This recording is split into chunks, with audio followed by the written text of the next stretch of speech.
Buenas, en este día al grupo nos ha tocado hablar sobre las características de la educación asistemática y sistemática. La educación asistemática consiste en hacer posible el entendimiento y conocimiento usando todo medio que permita el aprendizaje y no el conocimiento, como instrucción denominado enseñanza, aprender a descubrir, no acumular información que obstruye el proceso de aprendizaje. La realidad, la habilidad al educando es más importante para que por si descubre no que enseñarle conceptos y letras no es lo más adecuado al niño.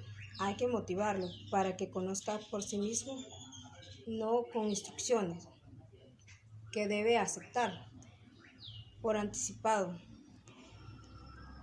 La educación asiste en algunos principios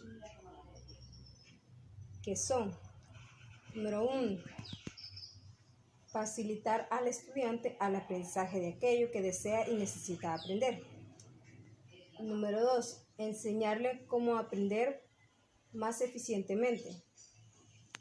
Número 3, motivar para que aprenda particularmente aquellas cosas que necesite en orden de satisfacer sus deseos y curiosidades y que a su vez sean socialmente útiles los educadores y profesores. Toda persona puede ser enseñada a aprender, lo que casi es incondicionalmente, porque la enseñanza acarrea cargas subjetivas de otra educación personal en la que influyen además tiempo, lugar y personalidad del estudiante. La actividad educativa sistemática no excluye nunca la educación espontánea de la comunidad, aún en los pueblos más civilizados. La base de toda educación formal está constituida por la educación espontánea que resulta de las múltiples influencias que la sociedad entera ejerce en todo momento sobre el individuo. La función educativa, metódica y sistemática solo complementa y perfecciona la acción difusa de la familia y del medio social. La acción educadora no sistemática como influencia es espontánea, difusa, se lleva a cabo en la sociedad. Y la acción educadora sistemática como influencia planeada, intencionada, que se realiza especialmente en la escuela con objetivos definidos con normas y reglas previamente determinamos como contenidos seleccionados e importadas por personas especializadas. La acción educadora no es sistemática, no es selectiva, transmitida sin discriminación, algunos contenidos buenos y malos, convenientes e inconvenientes, verdaderos y falsos. La acción educadora sistemática es selectiva e intencionada, transmite solo aquellos contenidos positivos y valiosos, adaptadas a las características y necesidades de los educandos. Los padres están siempre en la búsqueda de nuevas estrategias para educar adecuadamente a sus hijos. Una de ellas es la pedagogía sistemática. Esta se basa en organizaciones, visualizaciones y comprensión de un método, es decir, familia, costumbres, valores, escuelas y comunidades. La pedagogía sistemática trata de integrar a los padres en la educación de sus hijos, creando un enlace entre la familia y la escuela. Los niños toman como patrón de conducta a sus progenitores, al igual que esto a su vez tomaron a los suyos. Por ende, es necesario que el docente tenga algún conocimiento de las generaciones que han antecedido al niño. La pedagogía asistemática enfoca desde sus inicios a la familia, a la comunidad, a sus expresiones culturales. Gracias a los antes dichos se comprenden con más facilidad la conducta y habilidades que poseen al niño. Muchos maestros hoy en día, aplicando la pedagogía sistemática, la cual se destaca por parte de un maestro cuando interrelaciona la familia, comunidad, escuela en la preparación de un niño y durante el proceso de formación educativa. El docente se ha destacado por el amor a su labor, por la pedagogía de estudio y se aplica, pero existen personas que nacen con este don. La importancia de una educación sistemática para los niños, en este caso pondremos la del método de María Montessori. María Montessori, quien fue una persona a todas luces extraordinaria, quien superó grandes dificultades para llegar a ser una de las primeras médicas de Italia. Sus dones de observación fueron estudiadas de antropología, lo que dio por resultado su primer libro antropológico pedagógico. La pedagogía sistemática establece una relación entre el medio que rodea al niño, en su conjunto a su entorno familiar. Esta interrelación se origina de la unión y la confirmación de valores y saberes. La pedagogía sistemática nace con un tratamiento consecuente en la labor de las estrellas y astros en la familia. Desde ahí se comprometen estos ensayos en el medio educativo.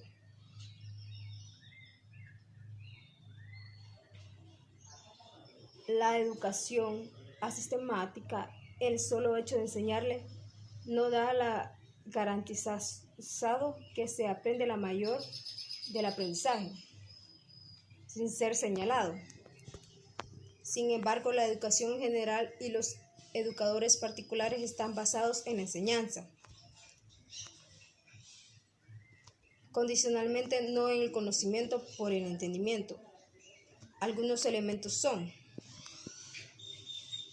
número 1, autoaprendizaje, por ejemplo, la forma en que los niños hablan a los adultos, adquieren conocimientos que no han aprendido, pero que necesitan. Número 2, el aprendizaje en virtud de enseñar a otros, aquellos que enseñan cosas que no les han sido enseñados. Están bien advertidos del hecho de que ellos aprenden mucho mejor lo que son enseñadas. Número 3, haciendo bajo guión de alguien que se sabe, aprendiz o internado. La diferencia de la educación asistemática. Y son que la educación sistemática es la que ocurre normalmente en la escuela, es la forma de enseñamiento de algo que fue anteriormente preestablecido en los elementos que son local, fecha y forma. Cuando un niño va a la escuela, él ya va con el instinto de querer aprender algo en aquella escuela, en el día y con un determinado método de enseñanza. Por lo tanto, podríamos decir que la educación asistemática, por el que el niño desde antes ya va pensando en todo, cómo es la escuela y cómo es en el día y en la forma que va a aprender la educación.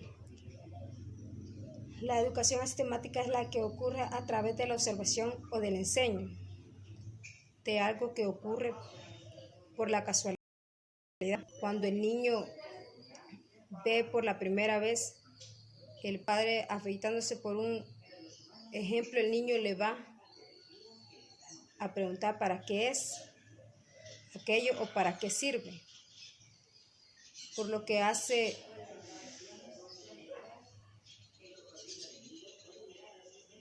esto es un caso en el cual ocurre en la educación asistemática, o sea, acontecido a la enseñanza, sin que antes él hubiese sido premeditado. Es la educación independientemente de ser asistemática que permite la convivencia pacífica entre los seres humanos. Es por la educación que se aprende a respetar las leyes y seguirlas. Sin eso, proceso de transmisión de conocimiento y de costumbres de la sociedad no existiría. Cada persona haría lo que quieran sin preocupación del Estado. Es directamente responsable de la educación, la introducción, fortalecimiento y crecimiento del conocimiento.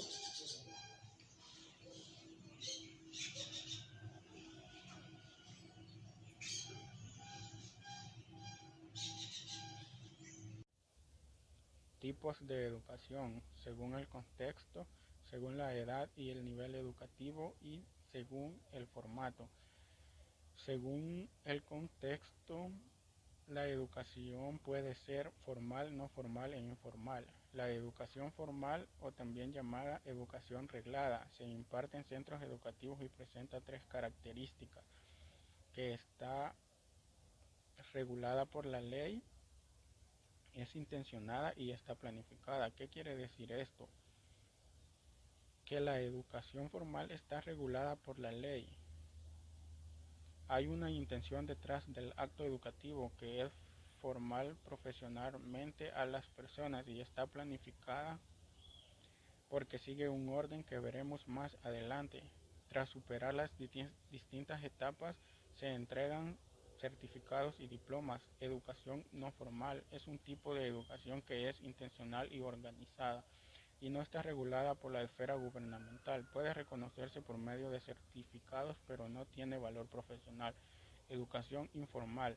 La educación informal se da sin ninguna intención y ocurre a lo largo de la vida. Sucede en el ámbito social, por ejemplo, cuando los padres educan a sus hijos en valores. Según la edad y el nivel educativo, la educación formal sigue en una serie de etapas que hay que ir superando progresivamente. Educación infantil también se conoce como preescolar y ocurre cuando los niños acuden a las guarderías, o como se llama aquí, parvularia. Educación primaria. La siguiente etapa es la educación primaria, que va desde los 6 hasta los 12 años, es decir, desde primero hasta sexto grado.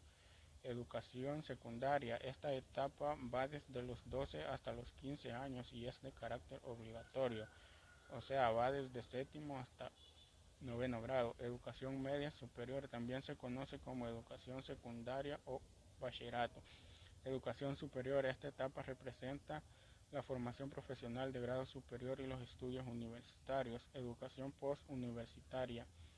En esta etapa comprende la formación que se lleva a cabo después de la universidad e incluye posgrados y doctorados. Según el formato, como se presente, la educación puede ser online, presencial o semipresencial. La educación online a distancia. La educación ha ganado terreno en los últimos años porque es una alternativa para aquellas personas que no disponen de mucho tiempo o viven lejos del lugar donde se imparten las clases.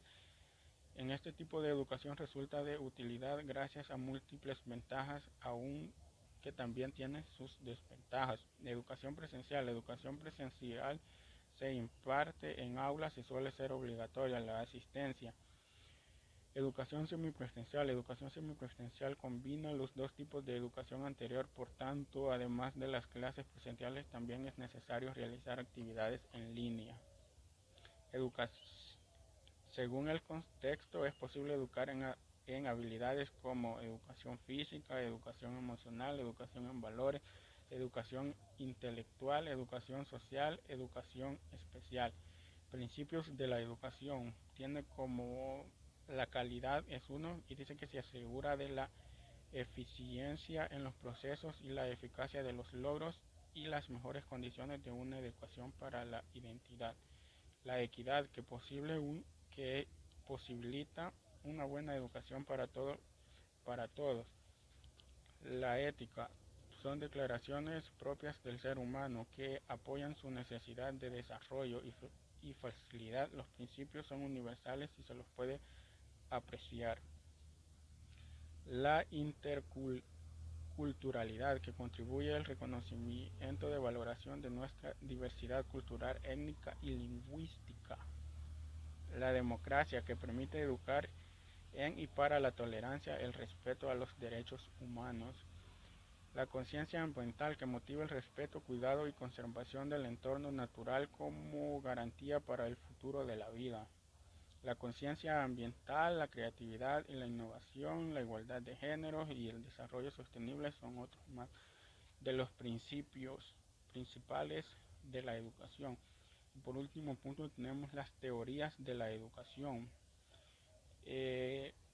Como primera tenemos las teorías basadas en la disciplina mental. Las primeras teorías pedagógicas de la historia se basaban en la premisa de que el objetivo de la enseñanza no es el aprendizaje de sí mismo.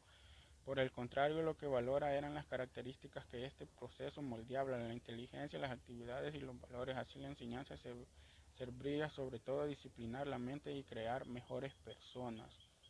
Más adelante, en el Renacimiento, habían escuelas como las jesuitas y pensadores como Erasmo de Rotterdam modificaron ligeramente esta teoría pedagógica.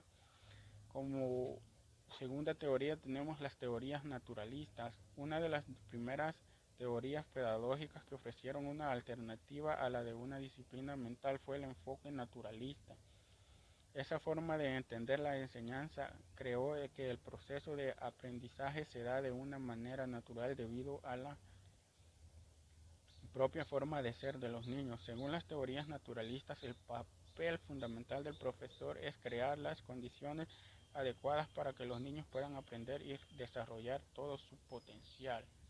Algunos de los actores más importantes de esta corriente fueron Rousseau con su teoría del buen salvaje y Pestalozzi. Ambos promovían una reducción del aprendizaje a formar a la vez que se fomentaban las experiencias naturales. Por otro lado, las creían que era necesario animar a los niños a aprender y utilizar sus propios recursos. Como tercera teoría tenemos las teorías asociacionistas. Estas son una de las corrientes que más influencia ha tenido en el desarrollo de la pedagogía como disciplina en el asociacionismo. Para sus actores del aprendizaje básicamente consiste en crear asociaciones mentales entre diferentes ideas y experiencias. Sus actores pensaban que nacemos sin ningún tipo de conocimiento y tenemos que construirlos con los años. Algunos de los actores más importantes de esta corriente fueron Johann Herbart y Jean Piaget. Ambos hablaron de los mecanismos que supuestamente utilizamos para construir conocimientos a través de nuestras experiencias, por ejemplo, asimilación y acomodación, ideas ambas que siguen muy presentes en las teorías del desarrollo. Como otra teoría tenemos las teorías conductistas, una de las teorías más famosas en todo el ámbito de la psicología y que más influencia ha tenido tanto en la enseñanza como en las disciplinas afines es el conductismo. En esta teoría se basa la idea de que todos los aprendizajes se realizan asociando experiencias o bien con anterior o bien estímulos placenteros o desagradables. El conductismo se basa principalmente en que los trabajadores sobre el condicionamiento clásico y el condicionamiento operante en esta corriente se ve a los niños como tablas rasas sin ningún tipo de conocimientos previos y sin diferencias individuales. Así sus defensores creían que cualquier aprendizaje es necesario pasivo. En un entorno educativo puramente conductista, todos los niños serían expuestos a exactamente los mismos estímulos y realizarían los mismos aprendizajes en la actualidad. Sabemos que eso no ocurre y que la personalidad y las circunstancias de cada alumno juegan un papel muy importante en su educación. Como tenemos otra teoría que son las teorías cognitivistas o cognitivas. En muchos aspectos las teorías pedagógicas cognitivas son el opuesto a las teorías conductistas. Se enfocan sobre todo en comprender procesos como el aprendizaje, el pensamiento y el lenguaje que son puramente mentales. Sus defensores creen que estos procesos juegan un papel muy importante en todos los aspectos de nuestras vidas.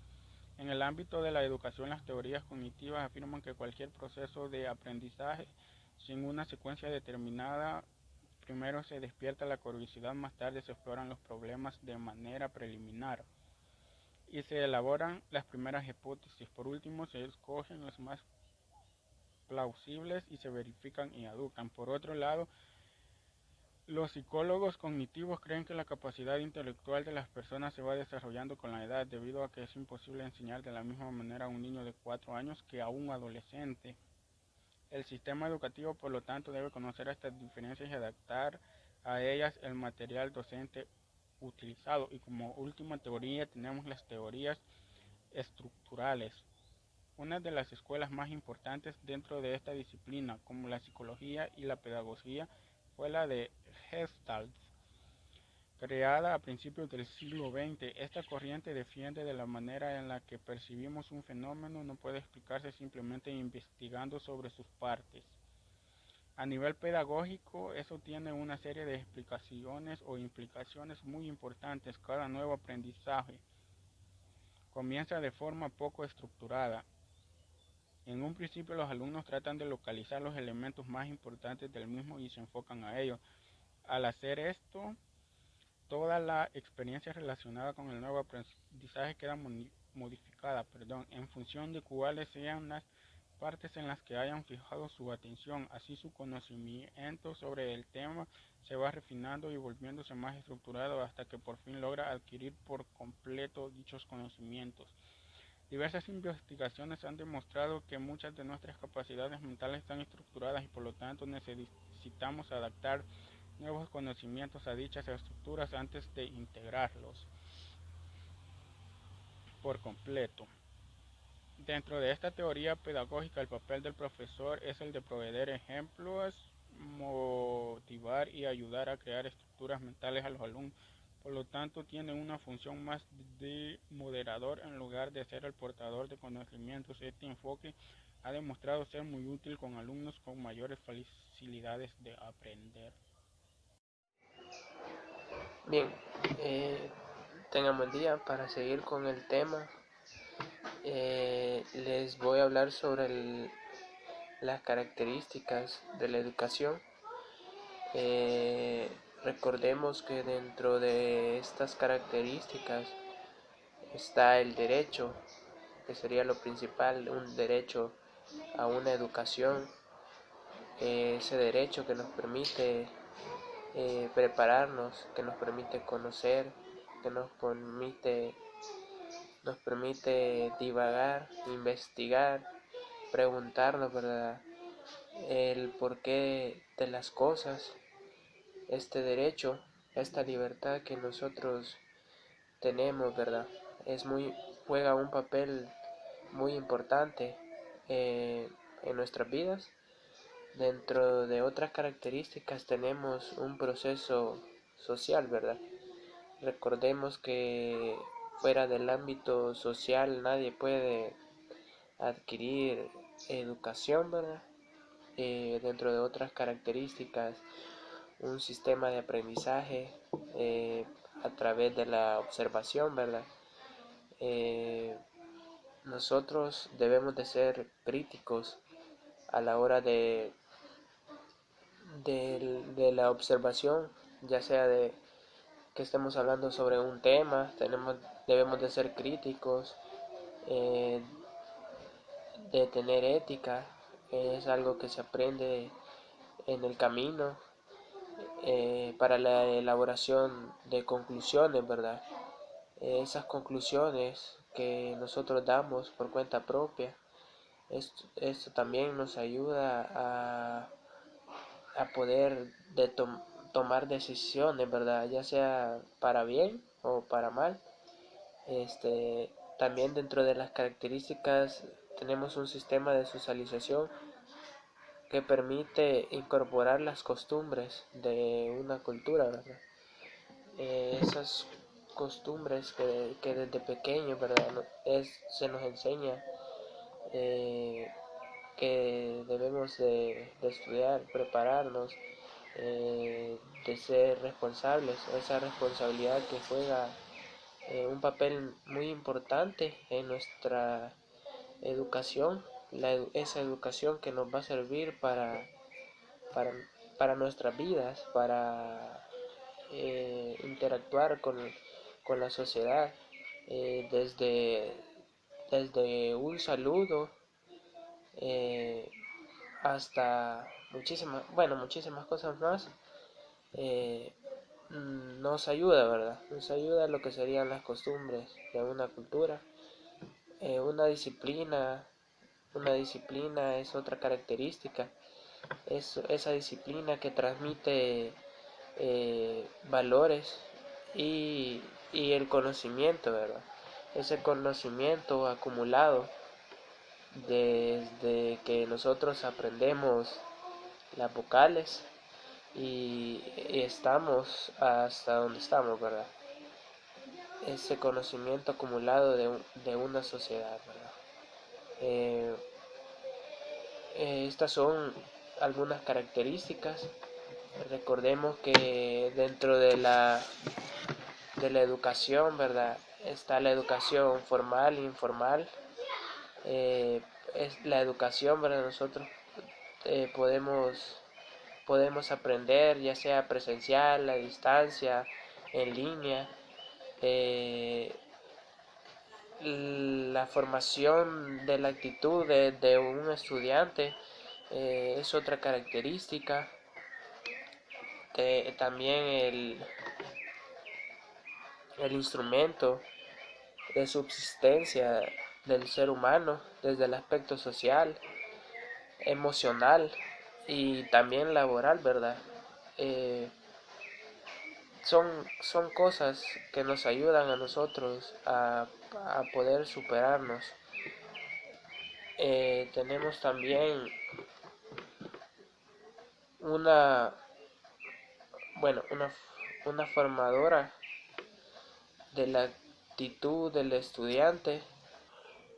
Es necesario, ¿verdad?, que el estudiante pues desempeñe libertad de expresión para que la educación pueda fomentar el máximo potencial de un individuo, en este caso obviamente de la persona, y que no censure sus capacidades y sus habilidades, ¿verdad? Que de lo contrario pues solo puede educar desde la censura y la represión, ¿verdad? Gracias.